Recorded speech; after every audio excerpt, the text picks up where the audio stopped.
Please, Thank you. the floor is yours. Oh, did I need a microphone? No, it's on the... Is this one? Okay. Can you hear me okay? Awesome. I'm Kate, and although Jess and I share a lot in common with a lot of our values and a lot of our ideals about things, unlike Jess, I am not an elite athlete. I am not here to tell you that I went from a 5.5-hour marathon to 2.5 hours. I'm not here to tell you about all of my successes, because some of my successes came from my darkest times, and in reality, running saved me. So, enough of what I can't do and what I'm not. I want to tell you what I can do and what I have done and what I want to do. I want to tell you my story, and it's one of relentless resilience, and it's one of heartfelt hope, and I also believe one of dogged determination. I want to tell you my story from a lost, hopeless, wandering soul to a traveling soul hungry for adventure, hungry to push myself and find my boundaries, and sometimes just hungry for cake. I find myself in pursuit persistently now of wondering what lies ahead, of curiosity and hope, and wondering if it's even going to be possible this year to beat last year's goals and achievements. So what have I done so far? I started running in 2011, kind of by mistake. Since then, in just under 7 years, I have run approximately 300 marathons and ultramarathons.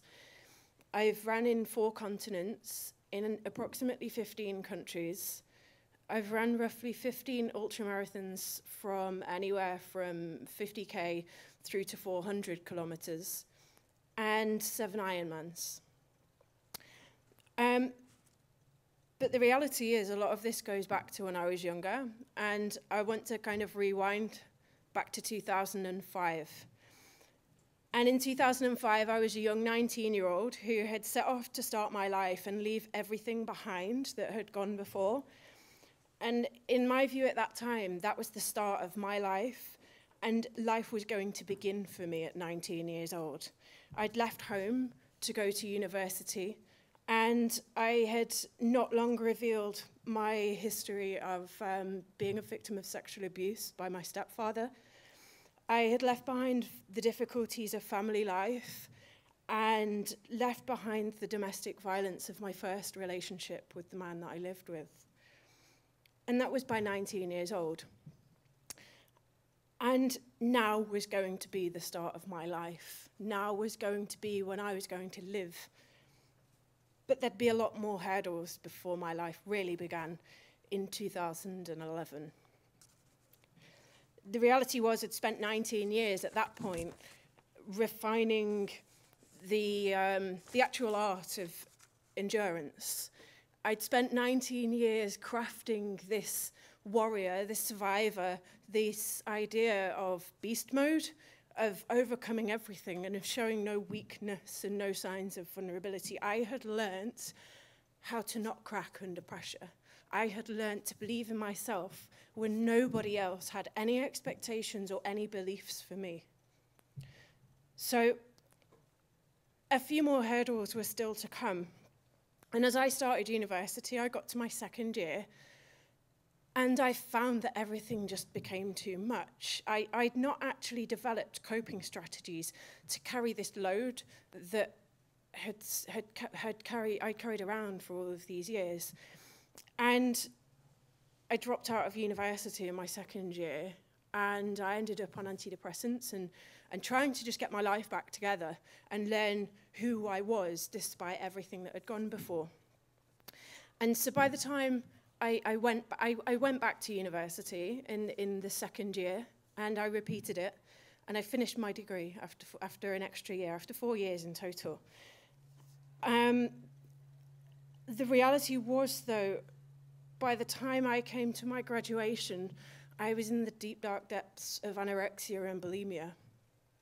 I'd gone from a healthy 11 stone, a size 10 UK, or roughly 70 kilos, down to, I think it was 53 kilos. I don't know what this is. I think it's 53 kilos. I'll go back to that later on, but essentially 8 stone and 6 pounds. I lost a lot of weight, and I think I'm a healthy size now. This is me at my natural size, my happy weight, where this is where my body naturally is, and everybody has their own body's natural size and shape that your body is happy with, and it's really easy to find that through a healthy balance of diet and exercise, or as I now view it, fuel and training. So just going back to those graduation pictures, I still look at them with a kind of a bitterness that happy moment was kind of tarred by this struggle and this balancing depression and this eating disorder. And I'd wanted to gain control over everything, but the tragic irony was I'd lost complete control over everything. My whole entire life had been controlled by what went into my mouth. Every single minute of every single day was controlled by how many calories I was consuming and by when my next meal wouldn't be. And I spent my life trying to learn to expect things from myself when nobody else did. And because nobody else ever expected anything for me, you're left with the only person to create these expectations for yourself is you. And if you learn to set expectations for yourself, it's really easy to say, well, I want to be the best at everything. I want to be the top of my game at everything, and it becomes a battle in itself. It becomes tiring, wanting to be good at everything all of the time. I'd basically created this survival method that I'd created, spent all of these years refining, and it essentially took my life away.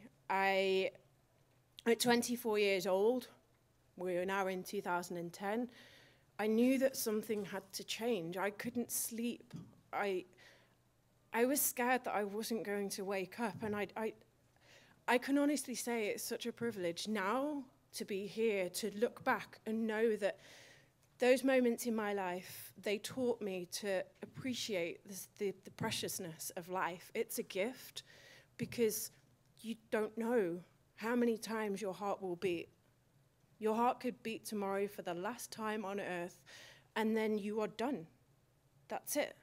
So don't leave what you can do today until tomorrow. Start believing in yourself and start expecting better for yourself. But also give yourself a break. Take it easy on yourself. Tell yourself you've done a good job and that you're proud of your achievements. As females, we spend our entire lives being told what we can and what we can't do, and what people expect of us. And so in this world, let's just stop and be kind to ourselves and to one another.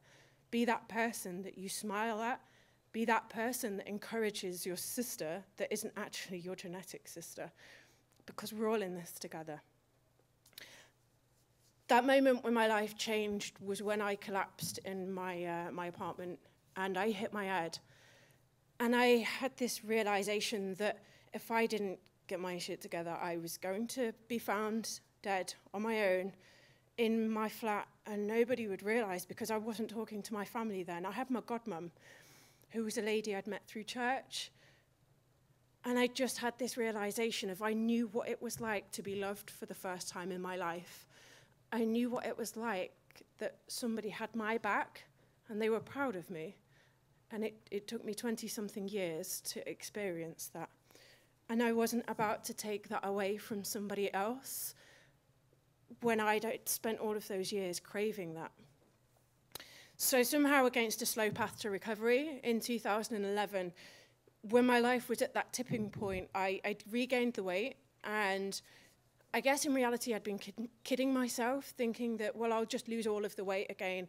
When people are convinced that I'm healthy again, then I'll be able to lose it all and then go back to the way I was. And I had recovered physically, but not mentally.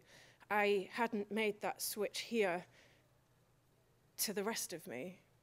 And I found myself in a pub. I'm British, don't judge me. And all good ideas start with a beer in Britain. And I used to live in Chester, and now I don't know if you know the geography of Britain, but Chester is on the cusp of the border to Wales. And we have Chester Marathon. And Chester Marathon was my first marathon in October 2011, 3 weeks after I started running. I don't recommend it as a training plan. It's not ideal, and it does hurt, and you will regret it for at least 3 months afterwards. But I was sat in a pub with the guy that I used to work with, and he was like, oh, well, Chester Marathon is in a few weeks. And I was like, I have always wanted to do a marathon. Yeah, all right then. I'll have a go at that. Kate, you're not a runner? Well, I can be. Yeah, but it's in 3 weeks. Do you even know how far a marathon is? Well, yeah. No. So I went home after a few cocktails, after the first beer, and I hastily signed up for this marathon before I could change my mind. And it was a funny distance. It said with 17 miles through England. I don't know about you, but we all know that it's 26.2 miles in a marathon. That's not a marathon if it was 17 miles. And I went to church the next day and I said to my godmum, I think I might have signed up for a marathon last night. She was like, oh, God, what have you done now? You think or you have? Yeah, right, signed up for a marathon last night. It's a dead good idea. And so she said that, well, Dave's ran a marathon. Go and chat to Dave, he might know. And I told him about this 17-mile marathon that I was going to do, and he said, Chester Marathon, that's 26 miles like every other marathon. We've all been there, we've all had those people ask us how far a marathon is, and if it's the same as London Marathon. It turns out that there is a further 9 miles through Wales, and that was how I learnt how far a marathon was. And I'd gone from thinking I was going to have to train for 17 miles into 3 weeks to, oh, well, that just escalated quickly. But the long and short of that was 3 weeks later, I'd gotten myself up to 14 miles. At 4 a.m., I would go and run around the Chester horse racecourse. And then I'd go to work. I work full-time, and I also study quite a lot. And, it wasn't exactly as those memories I'd had of London Marathon. I remember watching London Marathon as I couldn't have even been 10 years old. And I remember looking at that mass of neon colours, of excitement. And what really captured me was the elite runners at the front. Their eyes did not shift. And Jess alluded to this before, where the only focus is this. And something about that got me here. Like, I knew that that was me. Not the elite runner part, let's make that very clear. But something appealed to me in that only focus. Like, I didn't even know how far it was, but I knew that it was far. And I knew that they stayed unflinching, eyes on the finish line. And that absolute striving and determination for that goal was just unreal. And I knew that I would do a marathon one day, even at the age of 10. And at the age of 16, I remember writing in my my file to apply for, start applying for university later on, that I wanted to run a marathon. It would obviously be quite some years before I realised that dream. And it wouldn't be London, but I did eventually do London Marathon. So after I'd done Chester Marathon, it was an ugly 5 hours 26, but that's the result that I deserved for not training and not being a runner at the time. I did eventually get my time down after 148 attempts. You can't knock a trier. I eventually got my my much coveted sub 4 hour marathon, and I got the time down to 3 hours 47. But that was in 2014, thank you. That was back in 2014, and around that time I also kind of had my curiosity piqued for long distance. And I really, really like running a really, really long way. In 2012, was a mere 3 months into my running career, I decided that I'd always been quite fond of raising money for charity, but it was 2012, and I got rejected for London, so the rejection letters come in, and next thing you know, you're signed up for Manchester Marathon and Paris Marathon and Liverpool Marathon, and then the next thing you know, you've got 5 marathons in 4 weeks, and you're thinking, oh, well, that's interesting. I'm not sure how I'm going to do this. Sorry, your computer's gone off. I'll just ignore it. It's fine. There's no slides or anything. Yeah, so I ended up doing 14 marathons in 2012. Overachiever for the win. And then in 2013, running had really become my life. Running for me had become my lifestyle. It had become my hobby. It had become my social circles. And I ended up running 69 marathons. And much like that first marathon, things escalated pretty quickly. So in 2013, I broke the British record for a number of marathons in a year. And it honestly was kind of by mistake. I just did it because I really liked running marathons. But if there was any justice in the world, I would not be this size. I would be much smaller. But the issue is I really like beer and I really like cake.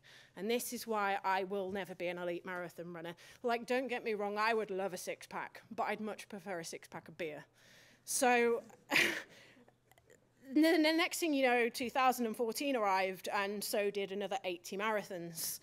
And a few ultras kind of started creeping into that.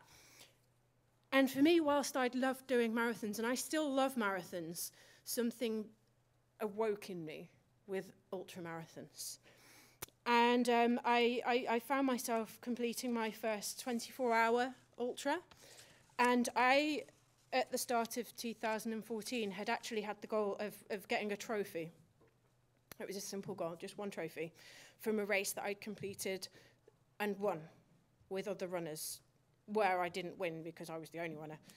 And I accidentally won a 24-hour ultra in 2014, and I ran 100 miles. And I cried, because I'd never believed in myself before, and I didn't think that I was a runner, and I didn't think that I deserved that. But I kind of thought, oh, and they gave me free running shoes. And there's no money. There is no money at all in ultra running. There's like no prize money. You do it for the love of it, and sometimes running shoes. And if you're really lucky, they might give you like some snacks too. So I did a couple of ultras in 2015, and whilst I'd done 11 marathons in 11 days in 2014, and I'd done my first 24-hour ultra, 2015 arrived. And I was doing my biannual charity challenge, and I was looking for a challenge, and somebody said to me, well, there's this Guinness World Record. I'm listening. And it was 17 marathons in 17 days, so I did 20 in 17 days. So it was quite a lot of miles, and it hurt quite a lot, and there were quite a few blisters, and there were also quite a few tantrums.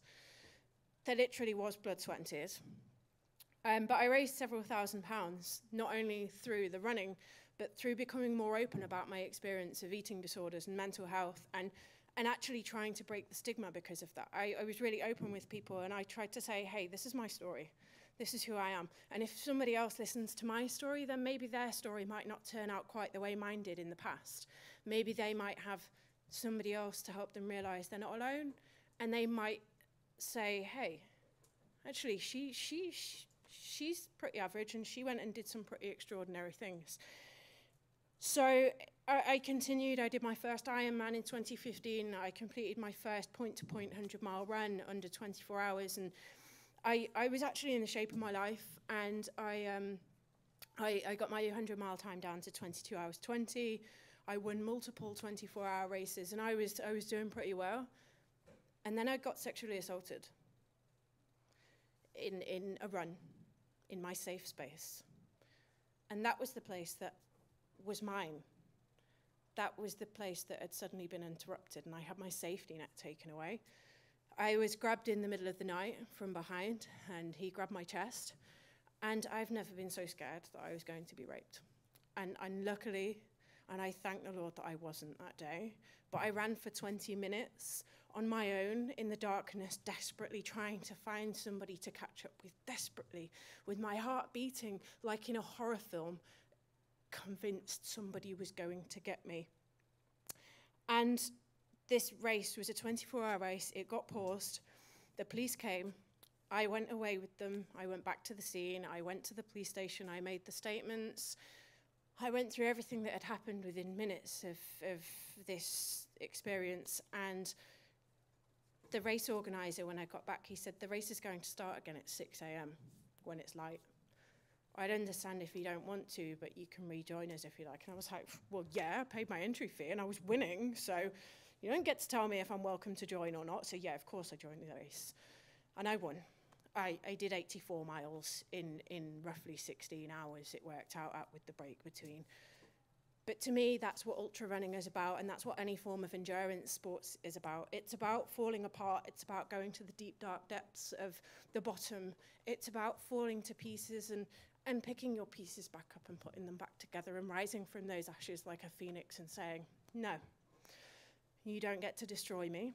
You don't get to take away my running, and you don't get to break me. And essentially, I had another 24-hour race booked in for 2 weeks later, and I suddenly had to face everything that had happened all over again. The long and short of that was a friend came with me in the dark sections, and he supported me minute by minute. Every time a tree cracked, every time an owl made that woo noise, he calmly took me through it, and I ran 105 miles and I got second place, and I got back on the podium again. It would take me another year of being on antidepressants once again. It would take a year of being on beta blockers to regulate my heart rate and to stop panic attacks so bad that they looked like seizures. But basically, I came back from that, and I got my times down, and while things do still trigger PTSD, which is post-traumatic stress disorder, I've now built myself back up. In last year, I ran from London to Paris and raised £10,000 for mental health charities, for charities that work in war zones, helping war-torn countries, and help children and refugees of Syria. And it set a world record. I was the first female to run from London to Paris last year. And I made decisions that weren't limited by my gender or by my age or by what anybody told me I could or couldn't do. And next year, I face my biggest challenge yet. I hope to become the first British woman to complete the one-a-day Deca Ironman. For those of you that aren't exactly sure, an Ironman is a 2.4 miles or 3.8 kilometre swim. It's a 112-mile bike ride or 180 kilometres. And then a marathon, so a 26.2 mile run, 42 kilometres. But most of these have a 17-hour cut-off, and I'm going to do 10 of them in 10 days, which equates to swimming further than the British Channel. It equates to riding further than the length of Britain and running further than London to Paris. It pulls together some of the biggest things I've ever done in my life and then makes them bigger. No British woman has ever completed one-a-day format, and it will be my biggest challenge yet. And I'll be fundraising for charity once again. But the final thing that I would like to leave you with is this question here, but why? And I'll go back to this in a moment. Aside from aiming for the Deca next year, my goal is to compete in the World Championships for long-distance triathlon, and I qualified for that this year. Thank you. I never thought I could call myself an athlete, and I still struggle with that term now. But my winter will be focused on becoming the athlete that I believe that I can be. And I have an opportunity to wear a triathlon suit that says GBR Jayden. Like, that's my mind blown. I'm not an elite athlete, and I get to represent my country next year for the world and for the European Championships. So never stop believing in yourself, ever, ever, ever. When people tell you you're not good enough for that, ignore them. And Jess just said exactly the same thing earlier, and I feel like I'm stealing her lines, but it's so true.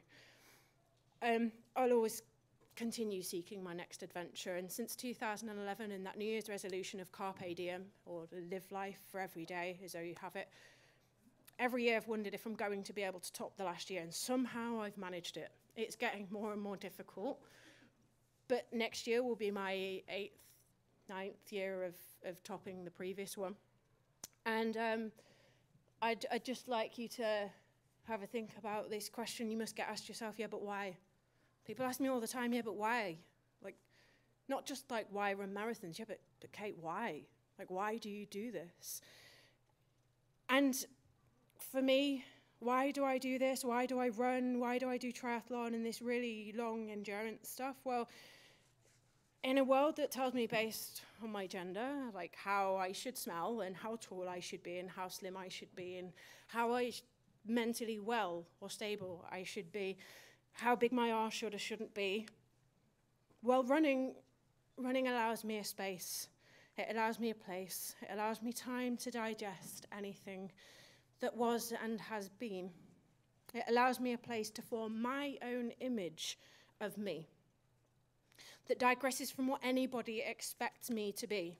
Running doesn't care whether you're female, male, transgender, straight, bi, gay, white, brown, green, or purple. It doesn't care if you're Muslim, Christian, or even a flying spaghetti monster.